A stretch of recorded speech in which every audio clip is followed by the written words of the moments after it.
Hello, everybody. Welcome to Cartoon Boom. This is a show where we wake with a Saturday morning sun, pops on the floor with a big bowl of sugary cereal, while driving for cartoons, both old and new. I'm your mutated mystical weapon-wielding teenage terrapin, Joseph. And I'm a ninja master hidden inside a celebrity, hidden inside a rat. My name's Chris. And this morning, we watched Rise of the Teenage Mutant Ninja Turtles. Man, that is a title. That is a really long title. Yeah. At first, I thought it was just Rise of the TMNT, and so I started searching that, but it's like, no, you're wrong. It's not that. You have to type out the whole thing, at least in IMDb. Yeah, it's so long, and I'm like, man, couldn't they have just shortened it just this once? Can you guys do it just this one time? Rise of the Turtles or something? Yeah, I do think that there was a movie at one point just called TMNT, though. There was. 2007. Yeah. I liked that movie, okay. Did you? Yeah, because that was one where like Patrick Stewart was the bad guy, right? Yeah, I didn't think it was very good, but also I don't remember pretty much anything about it other than thinking it wasn't very good. I don't think a lot of people liked it, but I know I didn't mind it. It wasn't the best, but it wasn't the worst. The only thing I liked about it was Mako voicing Splinter. Ah, yes. That was the only thing I remember being like, heck yeah. The 2012 series I remember liking a lot because it was kind of a nice like homage to all the turtle stuff of the past. Like there was a lot of nostalgic stuff in there. They brought a lot of characters back in some strange, interesting ways. And I think this one kind of went a complete opposite direction, for better or for worse. And we'll talk about it. Yeah, it's interesting for sure. It definitely, regardless if you like it or hate it, it was a very surprising version of the Turtles. Yes. So who suggested this to us? This was suggested to us by Hedge. Well, we decided we were going to start calling him Hedge Wizard. That's right. I think we did that offline, but yeah, it's from Hedge Wizard via Apple Podcast Review. But from now on, you are now Hedge Wizard. Hedge Wizard. It's just much easier to remember. Thank you. Yeah. Wizard of the Hedges. Hedge Wizard. Yes. Yeah. The Wizard of Hedges did this. So thanks. So the show Rise of the Teenage Mutant Ninja Turtles aired from 2018 to 2020, based on obviously characters created by Kevin Eastman and Peter Laird, developed by Andy Suriano and Ant Ward. Produced by Nickelodeon Animation Studios, ran for 2 seasons, 39 episodes, split into 70 segments, originally on Nickelodeon, and then it went over to Nicktoons. All right, then. Is there a difference? Are those 2 separate channels now? I think it's just like Nickelodeon Prime, and then I don't know if Nicktoons is a separate channel or just a block. Honestly, I'm not sure. Okay, interesting. But it was very specific in telling me that it started on Nickelodeon and went to Nicktoons. So maybe it is a separate channel altogether now. Who knows? I don't have cable. Yeah, same. For a short synopsis, 4 mutant turtle brothers go on adventures where they end up tapping into mystic ninja powers. In that way, it's very different from the other series, and something that it was very appealing to me.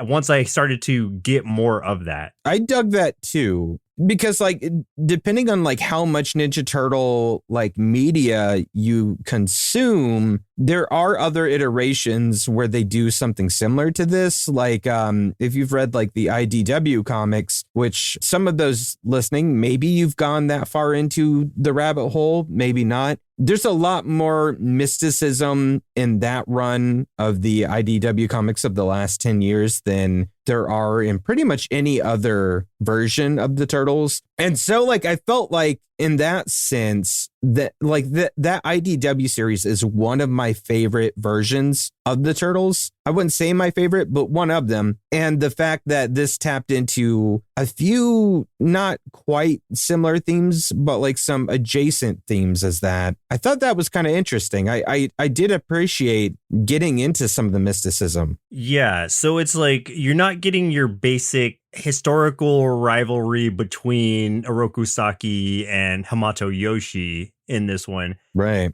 Not, at least not directly. And I honestly, I don't want to dive too deep into it, but I have questions that probably get answered later on, because I know there's like where we ended was kind of the end of season 1, and then there were 13 episodes of season 2 that we haven't seen, so that might help to wrap some of my questions up. And then a movie that just came out, right? Yeah, exactly. Which now I'm looking forward to watching, since I have some history behind it. So who were some of the actors who played in this show? So the character of Leo or Leonardo, this was what was weird for me. So in IMDb, none of them are listed as their names, like their full names. So like they don't say Leonardo. It's like Leo, Mikey, Raph, and Donnie, which I thought was weird. And most of the show, they're called that way too. But every once in a while, Splinter will refer to them by their full names. Right. Anyway, Leo then was voiced by Ben Schwartz, who, God, I love Ben Schwartz. I really do. He played Jean Ralphio on Parks and Recreation, maybe one of the greatest characters of our time. He's so funny. He was the voice of Randy Cunningham from Randy Cunningham, Ninth Grade Ninja, Dewey Duck from DuckTales, the new iteration, and if you're a fan of the movies, Sonic the Hedgehog, the new Sonic the Hedgehog movies, which means he also originally voiced Ugly Sonic when Ugly Sonic was originally going to be the Sonic that we all got. And then they changed it to the Sonic we deserved. Yeah. So yeah. Well, I don't know if we deserved that Sonic even, but we got it, and I'm happier for it. Yeah, exactly. Oh, sorry. Go on. I had comments about Ben Schwartz because I loved him as Dewey Duck. And this is basically, this Leonardo is Dewey Duck, but in turtle form. Yeah. Ben is just a solid guy. Like, he's one of those dudes that every time I see him in a project, my heart warms up a little bit. It grows 3 times that day. And I give the Who's back their presents. I don't know. It shrinks back down to size. Start over. After I give the presents away. Yeah. It shrinks back. But I just love the guy. So anyway, Mikey, voiced by Brandon Michael Smith, who played the character of Nico Harris from Sunny with a Chance, and also a related show, I guess, called So Random. I don't know. These were shows that came after my time. These were live action shows. I don't know anything about them, but same character, 2 different shows. Character of Raphael, or Raph, a little too Raph, voiced by Omar Benson Miller, who has played the character of Walter Simmons on CSI Miami for quite a long time. Also, the character of Charles Green from the show Ballers, voices Ben from The Unicorn and Randy from the 2021 Rugrats shorts. The voice of Donnie was Josh Brenner, who played Nelson on Silicon Valley, which is a great show. I haven't seen it for a couple years, but I think it ended. But what I did see of it was great. I loved it. He also voiced, I don't know the character, so I'm gonna hopefully get this name right, Niku Vozo from Star Wars Resistance. I'm looking at you for that one. I haven't seen Resistance. What? You? The ultimate Star Wars nerd? Oh my God. Which one is Resistance? Is that like the weirdly animated one? Man, I don't know. I'm checking. You're the Star Wars guy. You're Star Wars kid. Okay, yeah, that's the one I have not seen. Kicking around with your lightsaber. I don't know. Okay. He was also the voice of Dylan from 101 Dalmatian Street. Not 101 Dalmatians, 101 Dalmatian Street. That's the thing, I guess. Dalmatian Street? Okay. Yeah, never know. The voice of Splinter was provided by Eric Bauza. The voice of Raymundo and Jack Spicer from Xiaolin Showdown. Tiger Claw from the 2014 Teenage Mutant Ninja Turtles. And then Fozzie from Muppet Babies, the 2018 series. And Sam the Eagle from that same series. I didn't realize that Sam the Eagle was one of the Muppet Babies. And the idea of seeing that big unibrow eagle as a baby in a diaper potentially sounds hilarious. So now I want to see that. Yes. And finally, April O'Neil, voiced by Kat Graham, who played the character of Bonnie Bennett from The Vampire Diaries. So there you go. There's your main cast. And here's my impression of a vampire writing in a diary. Scribble, scribble, scribble, scribble, scribble, scribble. That's my Vampire Diary impression. Oh, okay. How'd I do? I mean, good. I wasn't prepared for this at all. Hey, can I come inside? I want to show you my diary. Let me in. No, I'm good. Thank you, though. It's pretty good. I've been working on a screenplay. Don't make me tap the sign again. Oh, all right, I'll just wait out here. No soliciting. That's the sign. Dang. For a few tasty marshmallows out of our big bowl of Rise of the Teenage Mutant Ninja Turtles cereal, you can often hear past TMNT songs being played or hummed throughout the series, which is a lot of fun. Oh. Yeah. That's cool. I don't know that we heard any, but maybe, and I just missed it. I don't know. The only thing I caught was the theme song has a few notes reminiscent of the original theme song. Yeah, yeah, it does. It's a decent theme song. It's not as catchy as like the previous one, but it's fine. It's fine. I just, this isn't me trying to, I hope this isn't me becoming an old man. Uh-huh. But like, what is, okay. This is going to be rough. Here we go. Everyone, just sit down with me for a minute. Just sit down. Let's just talk like humans for a moment. Just bear with me. What is it with like whenever they reboot a series, the theme songs are always like hip hop remixes. Have you noticed that? I guess it's just to appeal to the youths. I don't know. Youths, tell us. Is this appealing to you? Well, that's what I wondered, because I'm like, there are other genres. Yeah. But it is always hip hop, but maybe it's just that is like the most, I don't know, maybe that is the most universally well-liked one for the target audience. I guess because it's just very bouncy and playful. So it's like, okay, it's fun. I don't know. I'm fine with it. Like, but I do know what you're talking about. They ever do like a kind of a rap remix of Scooby-Doo for any of theirs? I remember they went the opposite route that one time and they got Simple Plan to make it. And I was like, what were you thinking? Yeah. So you remember that time? Scooby-Dooby-Doo, we're coming after you. And I'm like, Yeah, I remember that. But no, so let's just stick with the hip hop remakes then, because otherwise it's Simple Plan. Yeah. Yeah, I don't know. I'm just an old man and life is a nightmare. Oh, gosh. Did anyone catch that joke I was making? Okay. Yeah. Let's move on. The I'm Just a Kid song, but reversed. So Rob Paulsen, who voiced Raphael in Ninja Turtles from '87 and Donatello in Ninja Turtles from 2012, serves as the voice director for this series. Oh, wow. Okay. I also think that, and I didn't look at it, I think he voiced one of the foot soldiers in this, the one that looked kind of like a monkey with a flame on his head. Yeah, he did voice that one, and then Maurice LaMarche was the bigger one. The other one, yeah. That's what I thought. So it was like Pinky and the Brain reunited. That's great. I love that. The series producers Ant Ward and Andy Siriano cite the fantasy film Big Trouble in Little China as an influence on the show, which is modern New York is a melting pot. Wouldn't it be great if we found a way to explore that melting pot of mythological creatures and fables of all New York? Oh my God. Okay. Now, re-looking at the series under that light makes so much more sense now. Right? Wow. Okay. Yep. I totally get it. I totally get what they're going for now. And all right, for the first time, the turtles are each a different species rather than being blood brothers of the same species. I like that. Me too. So Raphael's a snapping turtle. Leonardo is a red-eared slider turtle. Donatello is a soft-shell turtle. And Michelangelo is a box turtle. So that's really cool, seeing them all finally have different like shapes and sizes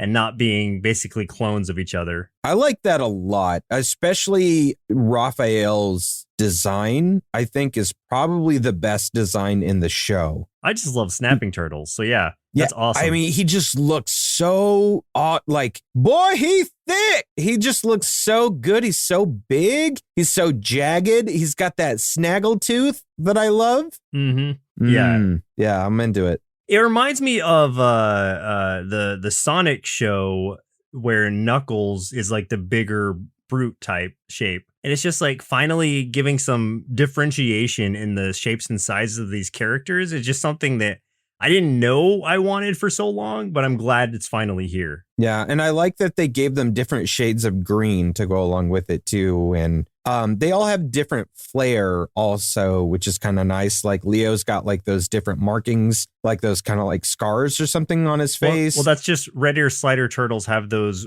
like red stripes on their eyes. Okay, got it. And Donatello's got like all the gadgets on him. Michelangelo's got like different, they're not like tattoos, I guess, but he's got like things painted on his shell, which are cool. Yeah, he's an artist, so so he like painted his shell and stuff. I think that's awesome. Like, I really like how all of them stand out a lot. Yeah. And I think that's cool. It reminded me of, I don't know if it was just the old Playmates toys or if it came from comics that way, but when do you remember when they used to have different colors? Like Donatello was like a brownish turtle. Michelangelo was like a brighter green. Yeah, the toys. Yeah, I didn't know if that was just the toys. Yeah. Yeah, some of them were all different shades of green. I think Michelangelo was like a jungle green, and yeah, one was kind of a pea green, and then there was just a straight up like grass green, and then Donatello was definitely brownish. Yeah, he was more brown. That's right. And I remember I think it was in Turtles in Time, the video game. I don't know if it was the Sega Genesis version or the Super Nintendo version, but it had the ability to change the color scheme of the turtles in the options menu to that. And I think that was the Genesis version. I think. Well, see, now I'm wondering, someone's going to call me out on this. I don't know if Turtles in Time was actually on Genesis or if that was just the Manhattan Project that was kind of like a re-shelling of Turtles in Time. I don't know for sure, but yeah, I think that everyone should call you out on that. Somebody call me out just for my own information. Yeah, give them hate mail. It'll be funny. I'm begging you, please do it. All right. So let's go and jump into the episode to watch for today's show, because we know everybody's heard our history of the Turtles. We grew up with the Turtles. Like, we were born in 85. 87 was when the Turtles first came out, or at least the series did, the animated series. So we literally grew up with it and have really been watching it every step of the way. We've even had pet turtles. So we have, yeah. Yeah. I saved a snapping turtle from being run over by a car. Mine was a box turtle. I mean, I didn't have the snapping turtle as a pet. I just took him from the road, put him in a pond, and then left. But I had some turtle pets also. I saved mine from my dad running over it with the riding lawnmower, and then I kept it as a pet. Hey, nice. Yeah. A heroic story still. Till it died. Oh. Yeah. So, it's a sad day. So the first episode we watched for today's show was Mystic Mayhem. Season 1, Episode 1. The Turtles discover for the first time that they are not the weirdest things in New York. I like the intro to the Turtles in this episode a lot, because you see them like in typical turtle fashion, kind of bouncing along the rooftops, jumping over, looking down on this one particular rooftop. They've got like a zip line above them. They're kind of hiding in the shadows. They're looking down with binoculars, and we can kind of see what looks like maybe like a mob of some sort at some kind of gathering, and like what looks like the boss about to open some sort of box with something pricey inside. And they're like, giving hand signals to each other, like the turtles, and preparing. And they go down the zip line, and they've got April O'Neil with them too. And you think that they're about to pounce on these dudes, and do some butt kicking, deliver some turtle justice. But they just zip right on by, and then they cannonball into a rooftop pool the next building over. Yeah. And they're just like, yeah, while April's filming it on her phone. And I think that's hilarious. Yeah. So it's like these turtles, which is, again, differs from other versions, are teenagers first, heroes second. Like, yes. They're not well trained. They're not well disciplined. And they really are just out wanting to have fun. I think they're 13 years old. So it's like, yeah, they basically are acting like kids. Yeah, they're kids in this one. And in this iteration, too, April also is young. I know she was young kind of in the last series as well. Right. In this one, I think even younger, like just as young as they are, kind of like, filming everything on her phone at first. And she's just as wild as they are, and I am here for it. She's even braver than the turtles are, which I think is great. Like, when they're reluctant to get into a battle, she's the first one to jump into a battle. She'll grab a golf club, a baseball bat, whatever she finds, and she just rushes in. And I think it's hilarious. Yeah, she's very, well, I don't want to say hot-headed because I'm not sure, but she is very quick to action. She's spunky. Yeah, very spunky. And she is definitely a lot more, well, I mean, the previous April was also involved in combat and stuff too, but she was a lot more disciplined. This one is just like a wild card, which is a lot of fun. I love it. I love this version of April O'Neil that just gets mixed up in the fray. I mean, she's an honorary turtle in this thing. Like, even though she does kind of, I don't know, she doesn't really get kidnapped in this episode, but she does go missing. But she is not the damsel in distress that she has been in other series, you know? No, she even has her own catchphrase, which is just her rushing in and saying, April O'Neil!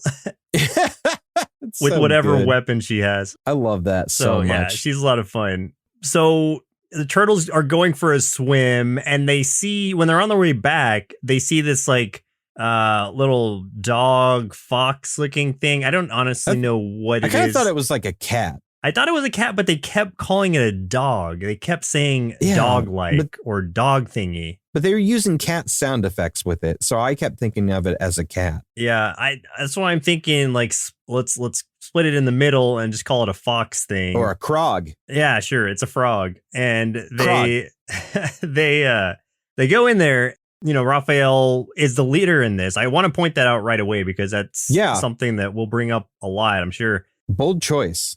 Yeah, and so they are just trying to help this thing out because it looks like it's hurt or scared or something. And that's when these goons approach that look just like, you know, mafia goons at first with these that have like dogs with them. And they're just trying to get the little dog cat thingy back.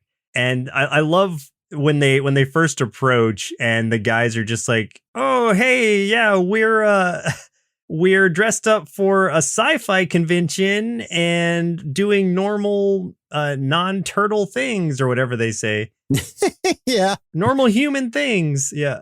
I can't remember if that was Donnie or Leo that said that, but it was pretty great. It was like all of them. Like, they just had that as one of their backup plans. Yeah. And trying to be so nonchalant. Right. And April's part here was hilarious. I like when she like steps up to one of them. She's like, if you step to my friends for stepping to you, for stepping to me, you're going to have to step to me. It's like this whole thing of her stumbling over her words, trying to be tough. And Raphael's just like, yeah, in the back. Yeah, like whatever she said. Yeah.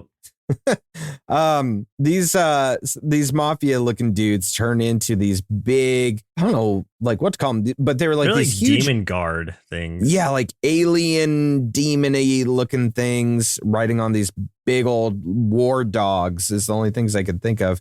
So they're just like, whoa. So like battle commence. It's time for a fight. They want the Krog, the foxy thing. So the turtles basically kind of get their butts whooped here, and a lot of their weapons get broken. In fact, all of their weapons except for Donnie's gets broken. And thank God, because Donatello's weapon is so cool. It's a bow staff with these two like big hammer things on both ends that also have like jet propulsion on either side, so it can like spin around real fast and slam down, and it's so awesome. I mean, it's got that, but it's like it's a titanium bow staff first, and those things can pop out of the sides, but it also has other gadgets that can pop out of it. Mm-hmm. And it's just like he built it himself, and yeah, that's the only thing that doesn't break out of all these other weapons. Like Raphael had his size. Everybody had their weapons that you expected them to have.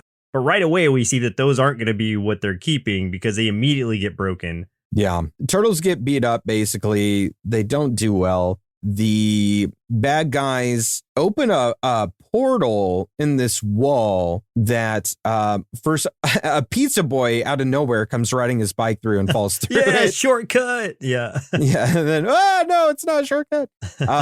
April falls into it, and then they grab the little fox dog critter thing and also escape through the thing and close the portal. So the turtles not only lost their fight, they also lost April. But here's the thing. Right before the portal opened, they had drawn like a symbol showed up on this wall, and they recognized that symbol as being on like what looks like a compass on a shelf that Splinter has on his it's like a shelving of things that they're not allowed to touch. So they're like, okay, maybe if we go get that, maybe we can open that same portal and go in, get April, save the little critter, and we can get out of there. So that's kind of their plan. Go get the thing from Splinter. So they get into the sewer or wherever their lair is. I believe it's the sewer, right? Yeah, I think so. And the introduction to Splinter, this threw me for a loop because he is not the wise rat that you expect, that we've come to know and expect. He's a fat little rat just laughing hysterically at like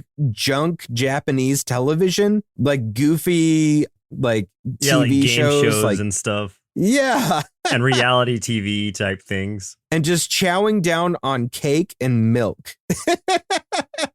And that threw me for such a loop. I was cracking up because I was like, no way. Yeah. So they are trying to get him to go to his room. Donatello offers to like help him set up the TV in his room to help him be even lazier. But he's like, no, like I've already imprinted my butt in this and I'm comfortable, whatever. Yeah. Because the compass that they need is in the living room, like in his eyesight. So they can't get it yet. So Leonardo is basically like, hey, I stole it because I know right after his cake and TV, he's going to pass out. And so you see him just like passed out on the armchair. And then they've got this compass. They go back to the construction site where the portal was. Raphael tries to force it like in there, and he just, there with no grace, just kind of tries to punch it through the little M shape that's on there.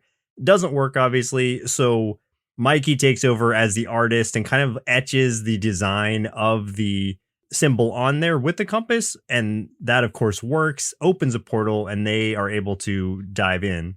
So they land in this place that it's almost like another dimension, but I mean, not really quite. It's kind of like this underground, like subdimension of our Earth. April said it was like a mystic hidden city under New York. Yeah, I think it's literally called Hidden City or something like that, isn't it? I think so, yeah. I think that's revealed later.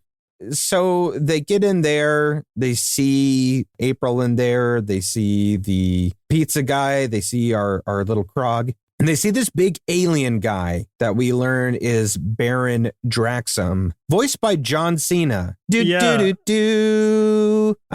invisible. Yeah. Jinx. Anyway. Draxum, he's not an alien, but he has these like little shadow gargoyles on his shoulder.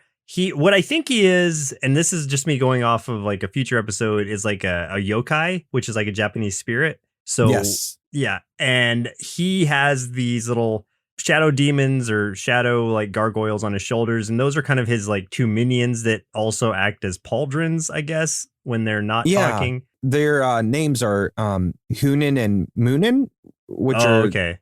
Basically the ravens of Odin. Oh, I see. Nice. Or like a play off of those ravens. Yeah.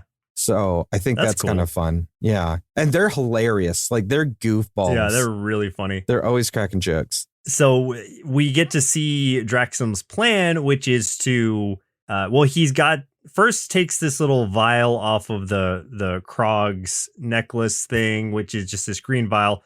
As if you've ever seen any Ninja Turtle thing, you immediately know it's mutagen or something like that. And so he gets it, like puts it in this device and has these like mechanical mosquito things or whatever they are, like sap up the mutagen from this large machine.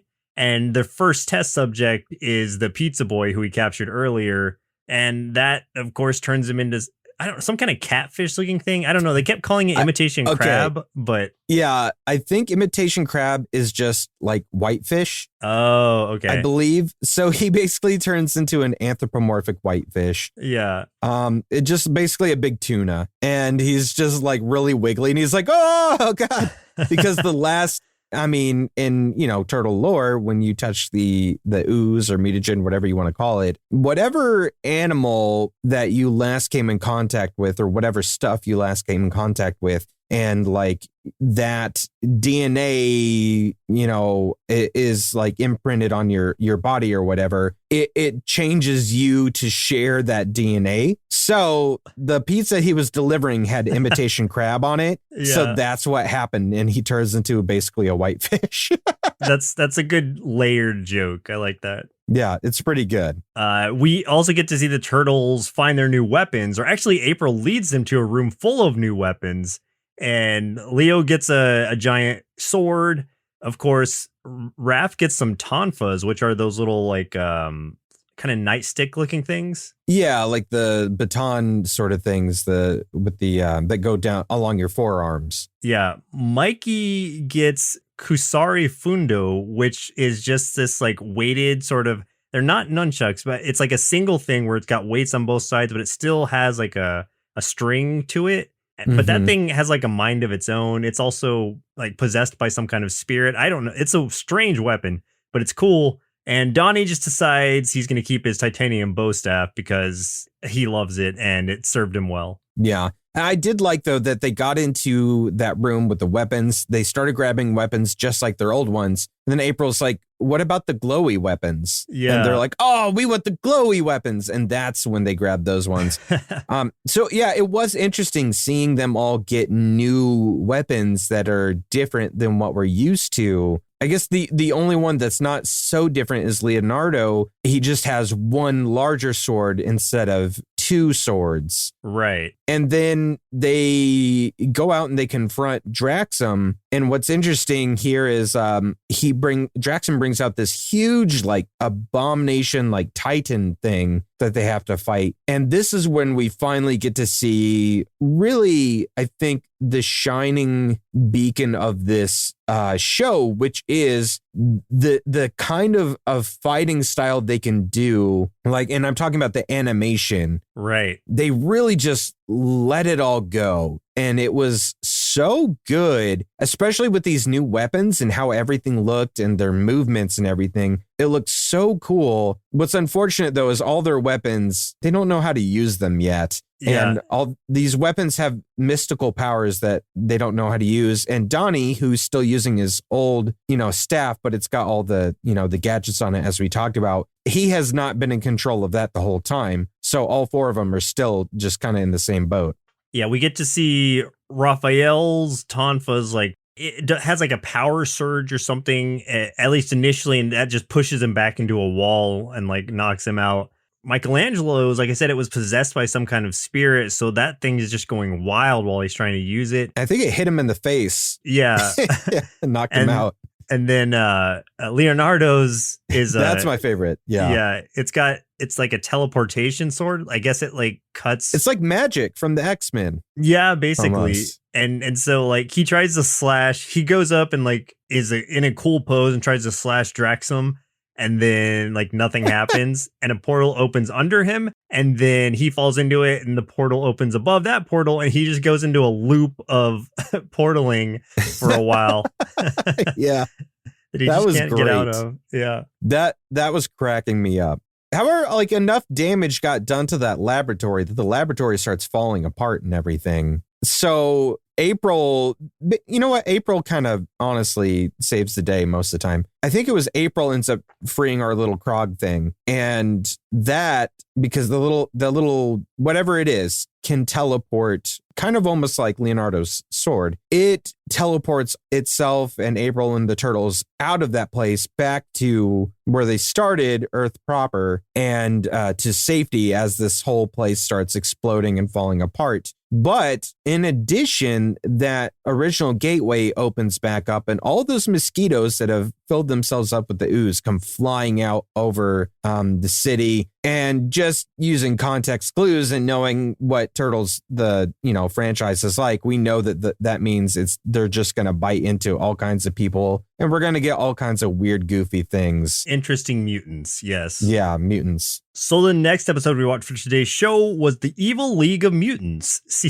Conveniently. Season 1, Episode 13, which was Patreon picked by Sdeem and Straya. So thank you both. Yeah, this was also not the highest rated, but the second highest rated. Okay. The highest rated was just like, it was part of a multi-part thing. And I was just like, man, I really don't want us to have to watch like several episodes and try to squeeze all of that into, just our typical hour and some change. Because then we wouldn't get to talk about it so much. So especially because these are already 22-minute episodes when all the rest of the episodes are 11-minute ones. So it's like, thanks for making us watch the longest episodes of this entire series. Yes. Thank you, everyone. Thanks, everybody. So, yeah.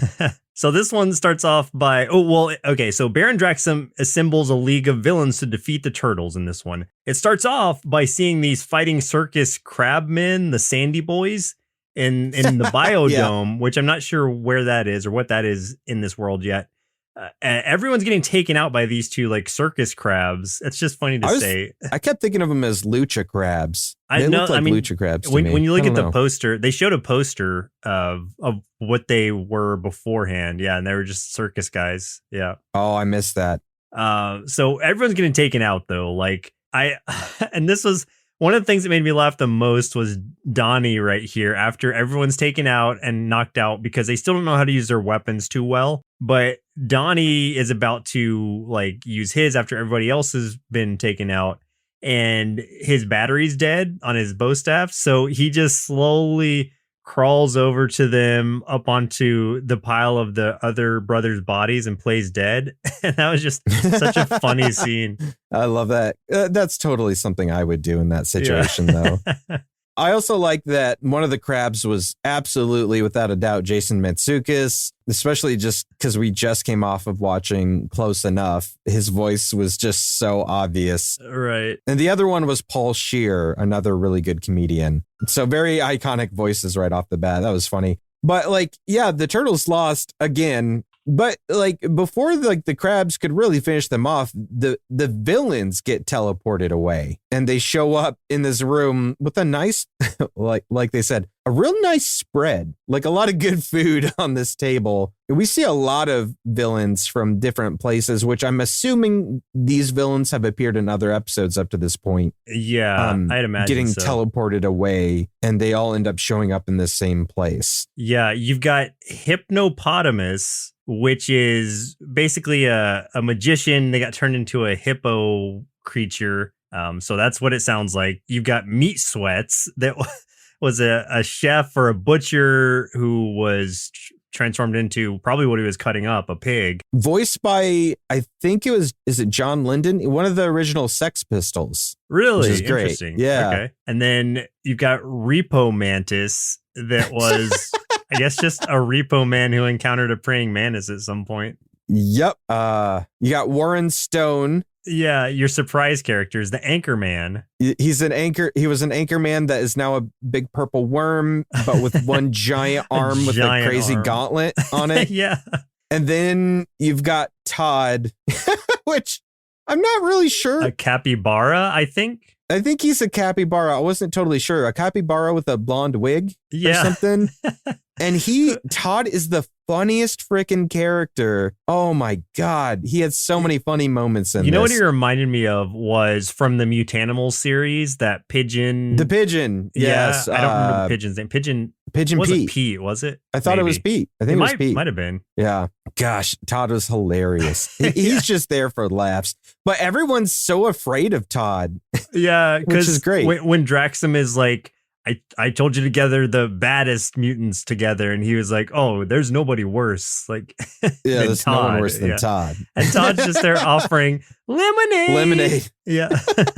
So the Turtles go back to Shredder because Raph is just like, we can't Splinter. Splinter. Sorry, we can't keep losing. When we do win, we're barely winning. So, and it's always by accident that we do win. So we can't keep this up. We actually need training, which everyone's like, ew, training. So they go to Splinter asking for training and he agrees to train them. He's excited about it too. Yeah, and he is excited. But his idea of training them is having them watch old movies. Specifically having them watch these old kung fu movies starring Liu Jitsu. Yeah, I love that name. Liu Jitsu. Two of the movies he mentions are One Fish, Two Fish, Red Fish, Dead Fish. And then Little Jacob's Ladder. Yes. which that actually does come into play later. The Turtles are not so happy about that. And we get to hear Lujitsu's catchphrase, which is hot soup. We hear that. Yes, I love we hear that hot soup. a lot. And we heard it in the first episode some too. And you're like, why are they saying that? You continue hearing it throughout. I don't know if this was the first episode that it got revealed that it was Lujitsu who was saying that. But it's kind of like taking the place of Cowabunga in a lot of situations. Or it's kind of their battle cry. It's so funny, though. I love the idea. Hot soup. But yeah, so he just wants them to watch these movies. And it's the stuff that Splinter's always watching these himself. Like, he's just a big Lujitsu fan from what they can tell. So they're just like, really? That's what you want to do? That's not going to help us. Like, maybe that's what you're going to do. We need to find like actual training. So they're mad about it. Splinter gets mad at them and grounds them and takes their weapons away. Mm-hmm. But they end up sneaking out by just making really crude, like little sandbag dolls and just leaves them behind. And Splinter totally falls for it and is just like, yes. they sneak out, but they are out on the town with no weapons or anything. They see a flyer for a magic show starring a T-Rex called Magicsaurus that also has free pizza in New Jersey, that is a little bit of a drawback. They're like, New Jersey. But they do go. They go to New Jersey. And what I like is it's just like, they're like, is this the place? And it says New Jersey and someone spray painted welcome. And I think Rap said, it says like Teetles. Yeah. Or Teetlas. He's like, it says welcome turtles, but it honestly says Teetles. Yeah. But he reads it like as turtles, which I thought was funny. We should mention also that prior to this, during the actual villain meetup. Oh my God, the song.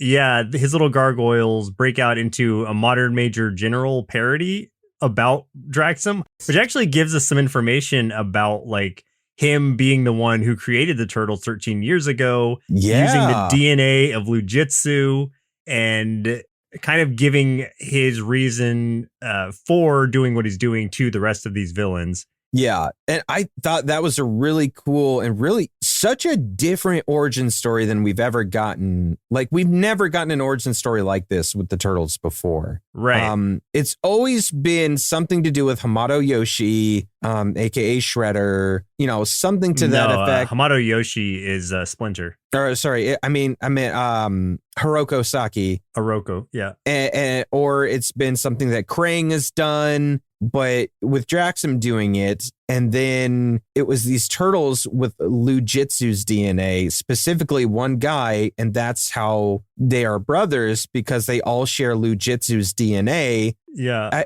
And that's just so interesting to me. I really like that idea. Right. Like, they're biological brothers on the human side, basically, even though they're different turtles. And it is very interesting the way that they, even in that short time, that was a good way for them to explain it in that like quick song, because it really tells you a lot. And you get some funny parts of it too, where it's like Draxum was first attracted to the guy because he was a good fighter and he had great abs. And it's like, that's really fun. And so the song was turned into a model of a warring warrior scientist. Yes. Oh my goodness. So because Draxum is like an alchemist or something. Yeah. Draxum starts singing himself too. Yeah. And that's great. That's when he starts talking about, what he is, the modern warrior scientist or whatever. So it's pretty fun. So when the Turtles get to the magic show, surprise, it's not a magic show. It's Draxum and all of those villains that he's assembled. He gives them a choice. I guess he's been trying to recruit them. He did not know that the Turtles survived. So like in the first episode, when he sees him the first time, like he's got like gaga eyes. He's just like, oh, you're so beautiful. Yeah. Yeah. So that was his first inkling that the Turtles were still alive. He had no idea. He thought they had died 13 years ago. So he's been trying to recruit them. He gives them one more chance to join him. They say no. All the villains come out, beat the crap out of the Turtles once again. Another amazing battle, by the way. Yeah. Super good. Just looks awesome. Ridiculous, though, because the setup of it was one of the movies, like you said, that Splinter was trying to get them to watch was the Little Jacob's Ladder movie. And they're just like, we've already seen it. Like, we know this fight, blah, blah, blah. When are we ever going to be in a situation where we're going to be in a ladder factory? And so it just so happens that yeah, they're in a fish market ladder factory, and they start saying like, you know, WWLJD, which is what Splinter was telling him, like what would Lujitsu do? And the fight ensues. This whole awesome fight is going on, just them using ladders and fish. Like Leonardo grabs like 2 swordfish and starts using those as his katanas and stuff. So good. And then the ladders they're using these ladders very effectively. Like, it sounds stupid, but when you see it, like, the animation is so good.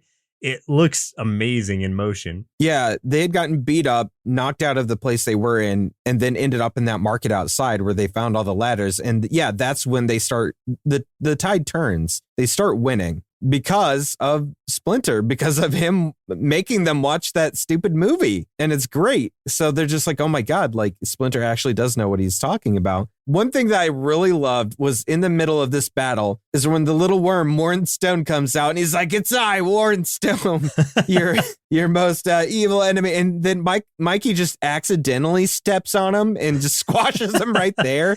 And the fight just continues on like nothing happened.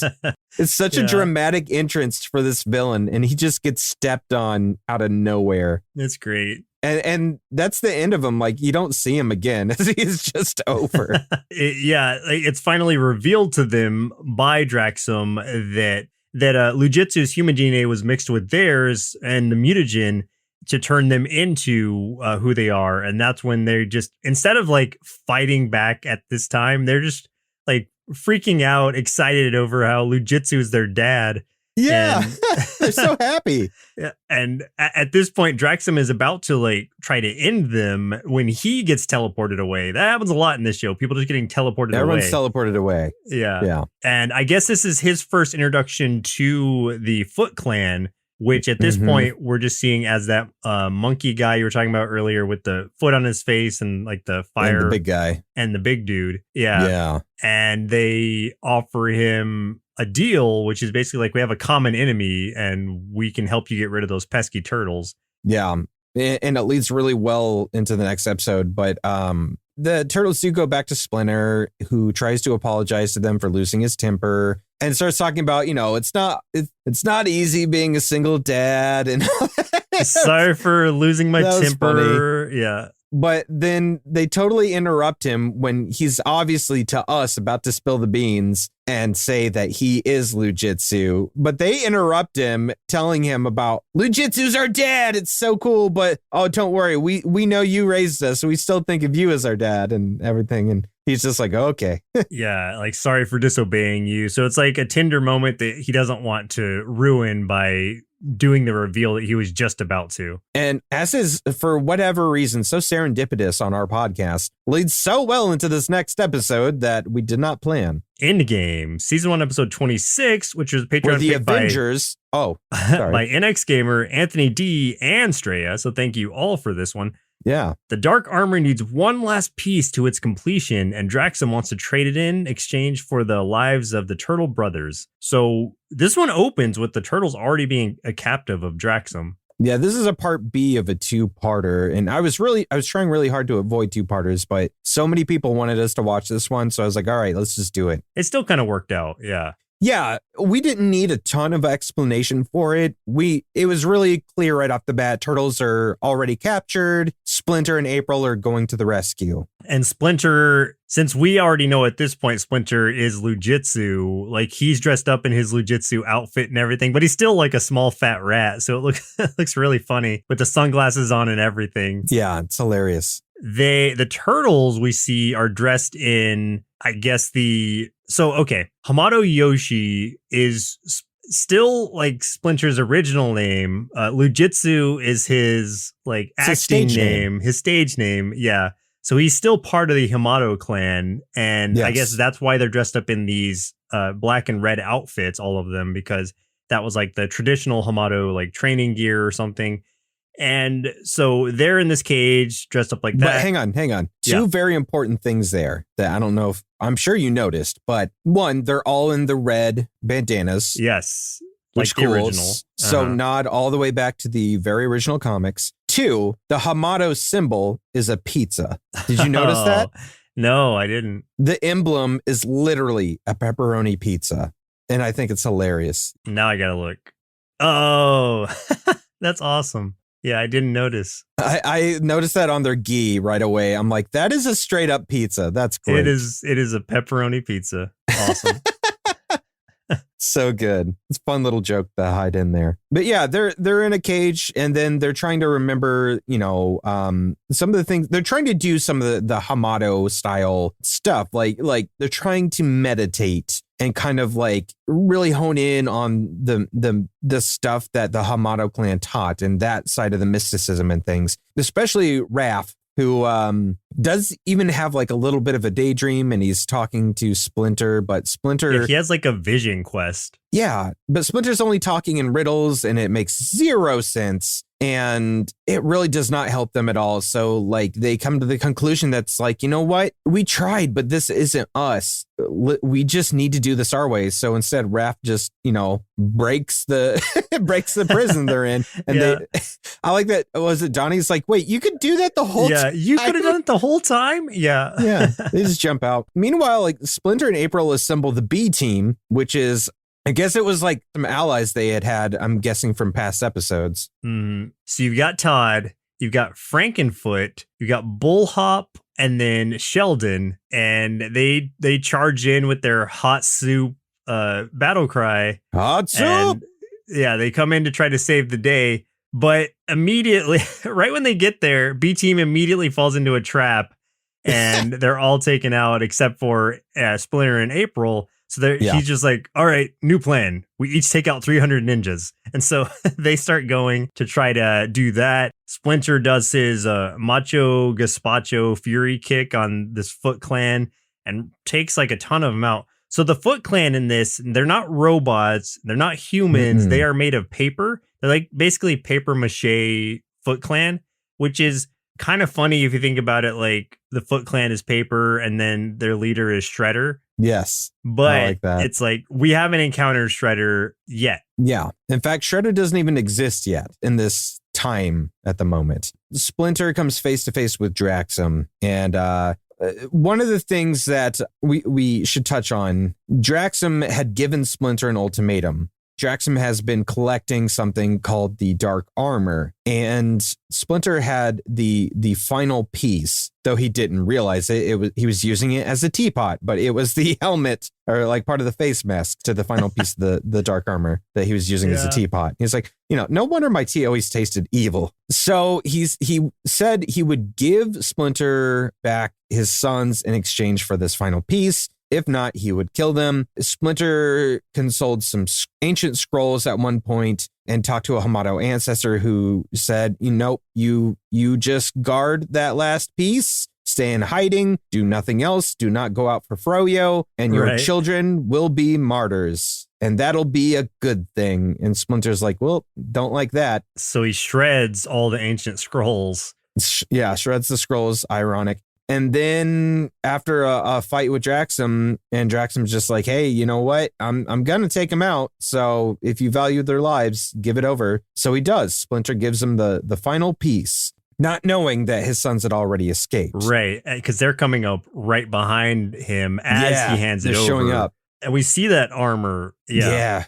All that armor like attaching to him and stuff. And it is wicked looking. It's really cool. Looks really cool. Yeah. But the Foot Clan members, I don't know their names, the monkey one and the big dude. I don't know that they have names other than maybe not. So just the Foot Clan henchmen. Yeah. They are like, why isn't it working? Like this is supposed to resurrect Shredder, but nothing's happening, and there must be a flaw. April overhears that. She's already there, like dressed up as a Foot Clan member, like incognito, trying to just like spy on them. And so she's trying to then like send a message to the turtles to let them know there's a flaw. Once they finally get that message, they are thinking back like, oh, because like at one point they accidentally chipped the Splinter's tea kettle, the one that happens to also be the Dark Armor helmet. Then they shoved a toy in it just to Jupiter Gym action figure. A Jupiter Gym action figure in it just to fill that gap. And like Splinter never noticed. And we go to the back of like Draxum's head with the helmet on, and you see the legs sticking out of it. It's so stupid. It's really dumb, but it's pretty funny, especially because that's keeping the armor from its true transformation. Yes. And basically just acting as armor for Draxum at the moment. And what I think is funny too, the fact that you see that flaw on the back and it's the little action figure sticking out. Literally, the words "convenient" pop up on the screen. Yeah, because it is just like a real like a little like quick like plot thing. It's just like, oh, convenient. All right, it's the Deus Ex Machina. Yeah, so the turtles start fighting with that in mind, but Draxum's got all kinds of powers now, and he gets them all like kind of wrapped up. And it's actually April who ends up shooting something over there and breaking it apart, knocking Draxum out of it and saving the day, saving the turtles, saving Splinter. However, at the end of the episode, the armor starts reforming itself without anybody inside, and Shredder is born again. But Shredder's like a big monster thing. I don't know what it is. It also saps all of the power from Draxum. Like that was the intention of the Foot Clan this whole time, trying to get them to put this armor together, telling him it would give him power, but instead it saps his power to reawaken Shredder. Yeah, it drains life force, basically. Yeah. Who at this point is some giant monster that we don't know much about, but just like most of these other things, I'm assuming it comes also from like some sort of yokai folklore or something, this demon realm. Yeah, it was really cool. Very, yeah. Even with the like really dumb like action figure in the head thing, it's like you kind of have to get used to this show throwing these weird things at you and just roll with it, because like it'll take you somewhere. You just have to let it carry you. Absolutely. Well, Chris, looks like it's about time we send our inner kids to the sewers to hang out with the turtles and maybe see if they can get us some of that hot soup we've heard so much about. Then see what they thought of the show, Rise of the Teenage Mutant Ninja Turtles. Wait a minute. Just how many Ninja Turtle cartoons are there? I thought we did them already. Anyway, this cartoon was so funny and flashy and had a ton of good fighting. I used to always want to grow up and be like Mikey, but after seeing this, I kind of just want to get old and fat like Splinter and then live a satisfying life watching kung fu movies on my recliner. This show seems a lot funnier than any of the other turtle shows I've seen so far, and the fights kick butt. Or shell, I guess. Now I'm just hoping one of those mutagen mosquitoes bites me so I can turn into my final form, which I assume will be some kind of spider boy. But wait, do I get to decide where my webs come from? Please be wrist. Please be wrist. Spider butt, spider butt. Oh no. That's going to be your theme song. You're going to fart spider webs. That's going to be great, dude. It's my nightmare. Yeah, you'll be able to form little silk spider web diapers. Every time you pass gas, just bloop, new diaper. So what were some of the things that you liked about this show in particular? So first and foremost, this show's animation was fantastic and probably the biggest highlight for me, honestly. It's got like that simple Flash looking style to it, but the colors, the background, and the action scenes were so well done. And the fights were so fluid and like almost like comic and anime like, with the scenery even changing to enhance whatever was going on. Like when those backgrounds would change to just some like flashy effects and stuff, it's like, oh, that works really well for these fight scenes and is way different from any other turtle series. The comedy took a bit for me to get used to because it's like 90% jokes, but once I understood the characters' individual personalities better and them literally being 13-year-olds, like it made a lot more sense to me and felt a lot more practical to these teenagers not being properly trained. And I really started to enjoy it once I accepted that it was coming from a much different perspective than I'm used to. Yeah, I got to agree with both of those. I think the design and the animation are probably the thing that stands out the most about this show to me. It looks gorgeous. It's probably one of the better looking shows out there from the last several years. And saying that, there's a lot of really good looking ones out there. But it's like, even just looking at the character designs, there's an energy and like a fluidness looking at it. And just when you see some of those fight scenes, it's kind of unmatched. It does harken back to like some anime fight scenes and things like that. It reminds me of stuff you might see in Dragon Ball or My Hero or something like that. Stuff that has a lot of high octane energy in it. But, that's not something that is, I guess, as prevalent usually in American animation. And they do it here with just a real, I don't know, just such a solid way. And it's just captivating. Like, you can't not just get super into it. And they did a really good job with the music, too. So, like, when the fighting starts, they just hit every aspect. Like, the music kicks in and it's really energetic. It's really fluid. It's really flashy. The colors are so bright and just very vibrant. So from a design perspective and animation perspective, it nails it completely. And yeah, it puts so much fun and energy into the franchise. Like an energy that, though the past ones have had energy and have had some fun, this really amps up that part of it. And I think that was just super, it just really stood out. It was just super enjoyable. Branching off of that, getting into dislikes, though, like you said, it took me a while to get used to the amount of humor in it, but I liked it. I still liked that part of it. It was just like having to take the idea of, okay, these aren't, it's one of those things that it suffers from the idea of being a legacy show where there's so many of it. We've had so many iterations. You have to try to divorce yourself from everything that came before it, which was honestly a struggle for me because, like, for one, it was so over the top in the jokes at times that was, something that I'm used to with things like Teen Titans Go, I think is another thing that I know we've compared a lot of shows to Teen Titans Go this year, but I think that humor style is really similar in some ways. I don't think they go as out there and as crazy as TTG, but it's close sometimes. Yeah, like it's not quite like Ninja Turtles Go, but it's like halfway there.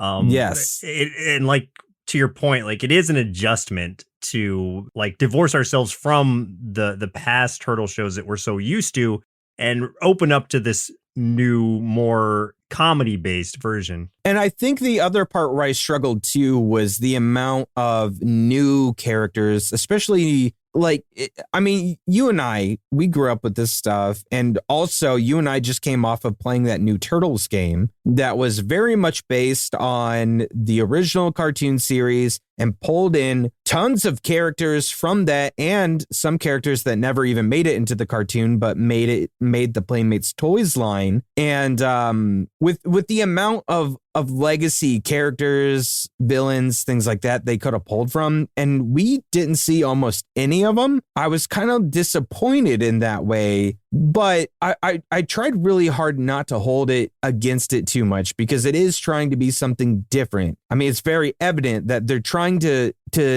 be a whole different version of the Ninja Turtles. They're telling a different origin. They're younger than you're used to. And it's not like that's a secret. I mean, that's all really up front and center, but it just really was kind of a difficult adjustment to make at first. I really wanted to mention that I like the more mystical focus a lot, like I was talking about earlier, especially because I've coincidentally been watching a lot of yokai and oni based movies lately. Oh, nice. Which are, like I said, Japanese spirits, demons, supernatural forces, etc. So it was just like, it was serendipitous also that I was able to watch this, and that was a huge part of it. So that was very exciting to me on a personal level. So I wanted to point that out, that like, if I sound very excited about that part, it's because, it's been surrounding me lately. So that was just another way to add to that. As far as dislikes go, I really just have like one main one, aside from what we talked about with the comedy as an adjustment, that I know they're trying to do something different, and they really did all around, and I respect that. So this isn't a major complaint necessarily, but it's tough for me to adjust to Raphael being the leader, not just him as a character, but him as this big brute archetype, but also the leader. Like that just felt very strange and unnatural to me. I wouldn't have minded him being the leader had he been more responsible or more like intelligent than the others or something. But it was just a strange position for him to be placed in. So I'm thinking maybe they were setting up for Leo to take over as leader or something, because he doesn't really seem to fit into his role either, which is like just this sarcastic side guy who just throws in funny comments here and there. And there were times where he was like, he would make some suggestions that Raphael would take and use as like his own, or just would take and use as the way the team moves forward. So it's like Leo was kind of the side leader already. So I don't, I know the show's over now, and I'm not sure that transition ever happened, but maybe that's where they were going with it.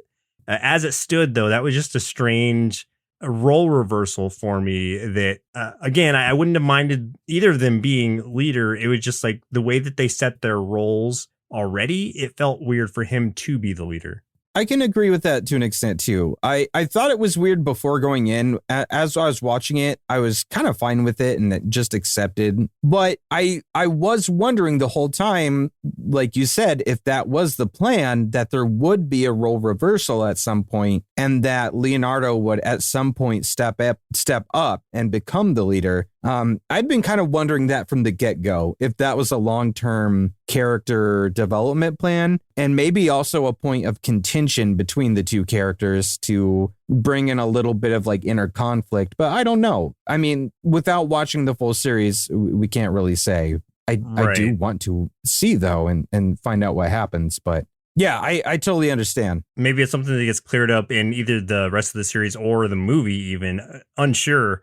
Yeah. Or maybe just Raphael actually becomes a better leader as the series progresses. Either way, like I'd be fine with it. It just felt really weird initially to me. Not a huge complaint, but just something I noticed. Yeah, I can see that. A criticism, for sure. So given all that, what would you give this show? Well, I think it did breathe a ton of fresh air into the IP. And although I was a little disappointed with a few things, with not seeing a lot of the legacy characters, especially villains, it still was super creative with making tons of new and interesting characters that I felt could have been a part of the world from the beginning in theme and personality. And it was still a lot of fun. It was very energetic. I had a really good time watching it, and I am really interested to see where it goes and to see the movie at some point. So I gave Rise of the Teenage Mutant Ninja Turtles 4.5 bowls of hot soup cereal out of 5. So this show basically turned everything I knew about the Ninja Turtles on its head, and that wasn't necessarily a bad thing.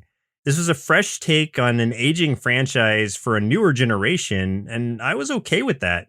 And even if it isn't my favorite rendition, there are definitely elements of it that I loved, which I hope they'll include in whatever future shows the Turtles may have. So overall, I'd give Rise of the Teenage Mutant Ninja Turtles 4 big bowls of April O'Neil cereal out of 5, and recommend you give this one a shot, but probably watch more than just one episode before you really judge it, because you're going to have to adjust. There needs to be a transition period. Maybe they need to put that. Like they need to have a little thing that's like at the beginning of every episode, like warning, millennials must have a transition waiting period for like, 3 to 4 days before judging this show, something like that. That was kind of how it was, where I watched the first episode and I was like, I rested on it. I watched the second episode and I was like, all right, maybe. And then I watched the third one and I was like, okay, I see where this is going. And then I rewatched the first one and the second one again. I was like, oh, okay, now I like these. So it is something that I had to adjust to. But once you come around, like you really will, you'll start to appreciate it just as its own thing. Yeah, I think so, too. I think most people would enjoy it. And I remember there being a lot of negativity around it right off the bat, like when it was first announced. But I don't think it's really warranted. I think it's a good time. Yeah, I think it is kind of an underappreciated gem if you're able to separate it from its predecessors, which you easily can. The Turtles, we know it's a multiverse. There was literally that movie called, what was it? The one where all the Turtles from different dimensions came together. Oh, yeah. The one that took part in the older show, the show that came out right before this one. Yeah, exactly. Yeah, that was fun. I think it might have been called Turtles Forever. But That might be that was literally like even the old comics came back in. So, the Turtles is already a huge multiverse or Turtleverse or whatever you want to call it. So it's like, just allow this one to exist. Even if you don't like it, just let it be and let other people like it. I've seen a lot of like YouTube videos, even like as I was like skimming through some stuff that were like, this was an underrated show. This didn't deserve the hate it got. Like there are a lot of fans of it, which I appreciated. I know we should probably call it the Turtleverse, but part of me wants to call it the Turtverse. And Turtverse. The Turtverse. That just sounds funny.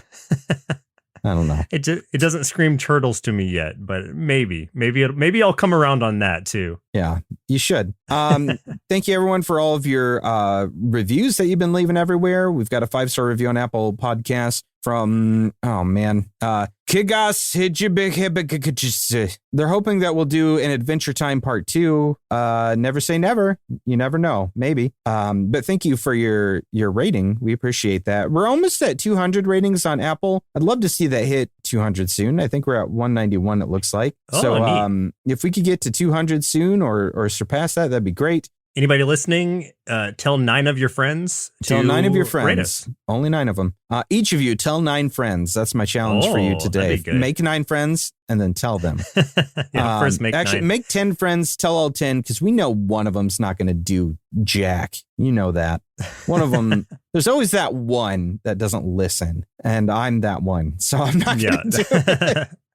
But that would be great. But thank you all for doing that. And if you do leave one by the time this comes out and I haven't read it yet, thank you in advance. Thank you to the glorious Hedge Wizard for suggesting this show to us. It was a delight. It was, This was a good surprise because I went in with my own thoughts on it based on all the negativity I had seen. And this is why you should never just listen to what you're hearing around about something. Watch it for yourself. See if you enjoy it. This one, I absolutely did. Yeah, you know what? All hail the Hedge Wizard. Thank you so much, Hedge Wizard. I will bring you, something for your potions later. I don't know. I'll bring you some scrolls. Maybe just water him. I'll water you. Is he a wizard of hedges, like some kind of plant wizard, or is he a hedge that is a wizard? I like the idea now that he's a hedge that is a wizard. What if he's just a hedge with a wizard hat on, but he's immobile still? That is what I'm picturing, and I like that more than anything. His magic only gives him enough power to write suggestions for our show, and that's about it. Then he's tapped out for the day. I love this idea. We're going with that. That is definitely what's happening. Love it. All right. Well, listeners, it looks like our milk supply is now run dry, so it's time for us to say goodbye. And next week, we'll be watching Bratz, starring and styling. Suggested via Discord by Marvelous Mongoose. Why?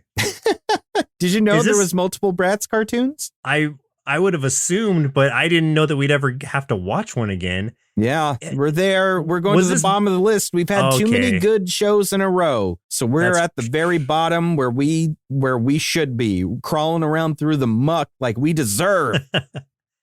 Crawling around through that mutagen. Oh, man. So maybe this will turn Bratz around for us. Maybe we'll be Bratz fans after this. You never know. But let's hope so. I'm pretty sure I know, but we'll see. Yeah. Well, once again, I'm Joseph. And I'm Chris. We'll see you next Saturday.